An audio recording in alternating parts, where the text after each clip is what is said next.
오늘 저희가 다룰 주제는 뭔가요, 선생님? 우리가 다룰 오늘의 주제를 소개할게. 과연 바다에 떠있는 얼음, 즉 해빙이 녹으면 해수면이 오를까?에 대해서 알아보자고. 해빙이 녹으면 북극곰은 눈물을 흘릴까?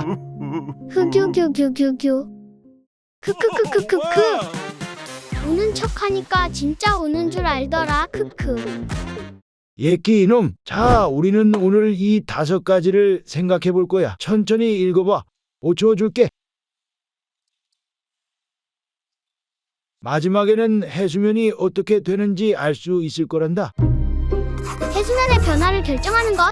자, 집중. 이 그림 봐봐. 너희들 어렸을 때 목욕탕 가봤지? 가면 뭐해? 맞아, 세수대야 물 안에 넣고 놀았잖아. 그러면 물이 넘치는 경우가 있는데 그거 왜 그래? 그야 당연히 세수대야가 물 안에서 차지하는 공간만큼 빠져나가는 거지. 정리해보자. 수면의 높이를 결정하는 것은 물체로 인해 빠져나간 물의 양이고, 그 양을 결정하는 것이 물체에 잠긴 부피다. 우리의 주제를 상기시켜보자. 그럼 해빙이 녹아 해수면이 오르려면 얼음이 녹은 물이 얼음일 때 잠긴 부피보다 많으면 되겠다. 좋았어. 이제 2번으로 넘어가자. 물체의 잠긴 부피는 어떻게 결정되는가?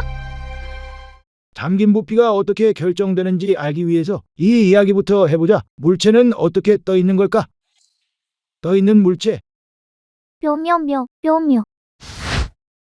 지구에 있는 물체는 모두 중력을 받는데 물에 떠 있는 물체는 중력을 받지 않는 것 같아. 이건 사실 중력이 없어진 게 아니고 중력의 반대 방향으로 작용하는 힘, 부력이 작용하기 때문이야. 여기서 부력이 중력보다 크면 물체는 떠오를 거야. 반대로 중력이 부력보다 크면 물체는 가라앉겠지. 두 힘의 크기가 같다면 물체는 정지할 거야. 그렇다면 우리는 중력의 크기는 물체의 질량에 의해 결정된다는 것을 알고 있으니 부력의 크기만 안다면 잠긴 부피가 어떻게 결정되는지 알 수 있을 것 같아. 이제 3번 주제로 넘어가 보자. 실험을 통해 알아보는 부력의 크기. 자, 이제 부력의 크기는 어떻게 결정되는지 알아보자. 자, 집중. 먼저 물이 특정 높이 이상이면 빠져나갈 수 있는 수조를 물이 빠져나가기 직전까지 물로 가득 채우는 거야. 그리고 5kg짜리 쇠공을 수조에 집어넣어 이때 용수철 저울을 이용해서 물속에 잠긴 쇠공의 무게를 재는 거야. 오, 쇠공이 4kg이라고 나오네. 즉 중력 마이너스 부력이 4kg이라는 거야. 그렇다면 우리는 쇠공이 부력을 1kg만큼 받고 있다는 것을 알 수 있어. 그런데 말이지, 기억나니? 쇠공 때문에 넘친 물이 담긴 이 비커 말이야. 이 비커에 담긴 물의 무게를 재보니 정확히 1kg, 즉 잠긴 물체가 받는 부력의 크기와 잠긴 물체로 인해 넘친 물의 무게가 정확히 일치한다는 거야. 그렇다는 것은 빠져나간 물은 물체의 잠긴 부피에 의해 결정되기 때문에 결론적으로 부력의 크기는 물체의 잠긴 부피에 해당하는 물의 무게라는 사실을 알 수 있어. 결론, 부력의 크기는 물체의 잠긴 부피에 의해서 결정된다.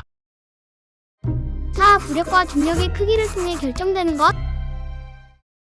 이제 우리는 부력의 크기를 구할 수 있으니 중력과 부력의 비교를 통해 드디어 잠긴 부피가 어떻게 결정되는지 알 수 있어. 실험실로 가보자꾸나.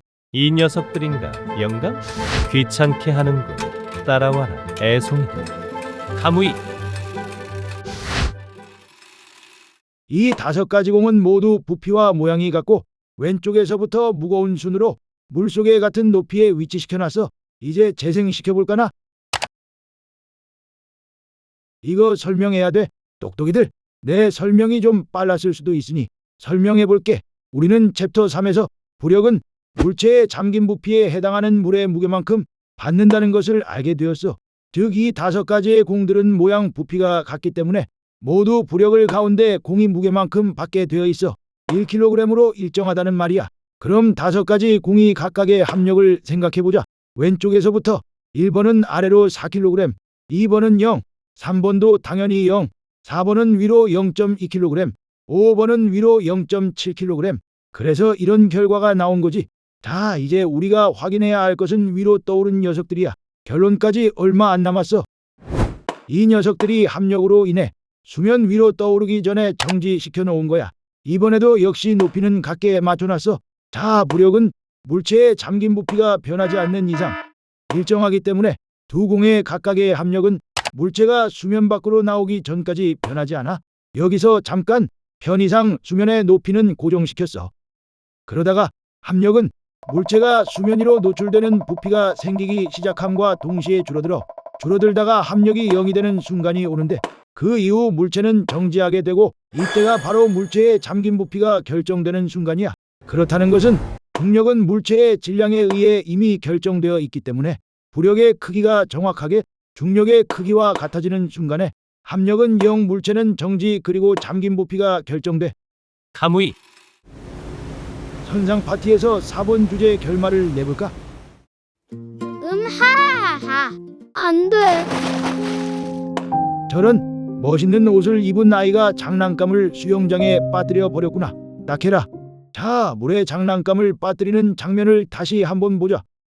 지금까지의 과정으로 확인할 수 있는 것은 물에 완전 잠긴 물체가 같은 부피의 물보다 가벼운 경우에, 즉 떠오르기 시작한 경우에 물체의 잠긴 부피는 물체의 질량에 의해 결정된다. 결론, 떠있는 물체의 잠긴 부피는 물체의 질량, 중력과 부력의 크기가 같아지는 지점에서 결정된다. 5번 결론. 그럼 이제 마지막 우리의 주제로 돌아가 보자. 해빙이 녹으면 해수면이 오르는가? 와, 비열림이다. 자, 우리 배웠지? 물에 떠있는 물체는 잠긴 부피만큼의 물의 무게와 떠있는 물체의 무게가 같다. 그러면 우리 주제의 경우 얼음에 잠긴 부피만큼의 물의 무게와 얼음 자체의 무게가 같다. 이것이 의미하는 것은 얼음에서 물로 변하는 것은 상태 변화야. 즉 질량은 변하지 않는다는 거야. 그래서 얼음이 녹으면 정확히 잠긴 부피에 해당하는 물로 변한다는 거야. 결론, 해수면은 해빙이 아무리 녹는다 한들 변하지 않는다. 해빙의 수면 위의 부분 때문에 직관적으로 보기에는 해빙이 녹으면 잠긴 부피보다 더 많은 양의 물이 될 것 같지만, 혹은 얼음이 물이 되면 부피가 줄어든다는 사실 때문에 해수면이 줄어든다고 생각할 수도 있지만, 잠긴 부피만큼의 물의 무게와 해빙 전체의 무게가 같기 때문에 해빙이 녹으면 정확히 잠긴 부피만큼의 물로 변한다. 해수면은 유지된다. 오늘의 수업 끝. 그렇군요. 해수면은 빙하가 녹아도 그대로구나. 아침이 설마? 수업 잘 받고 있었어? 당연하지, 형. 오늘 해빙이 녹아도 해수면은 그대로라는 걸 알게 됐어. 근데 말이야, 형. 꼭 이렇게 배워야 해?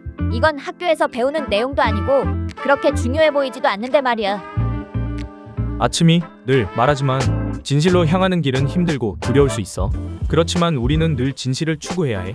진실을 알게 되고 올바른 가치관 위에 서 있을 때 우리는 비로소 선택권이 생기고 옳은 선택을 할 수 있어. 아침이 앞으로 형은 너에게 세상의 법칙을 알려줄 거야. 이 법칙을 너가 알게 된다면 넌 상상력이 풍부하니까 누구보다도 강한 존재가 될 거야. 그 뒤에는 진실을 추구하며 너 스스로의 길을 걸어가야 해. 오늘은 늦었으니 이만 쉬고 내일부터 새로운 훈련이 기다리고 있을 거야. 넌 해낼 수 있어. 형은 먼저 들어가서 쉴게. 형도 참 가방을 놔두고 갔네. 이게 뭐지?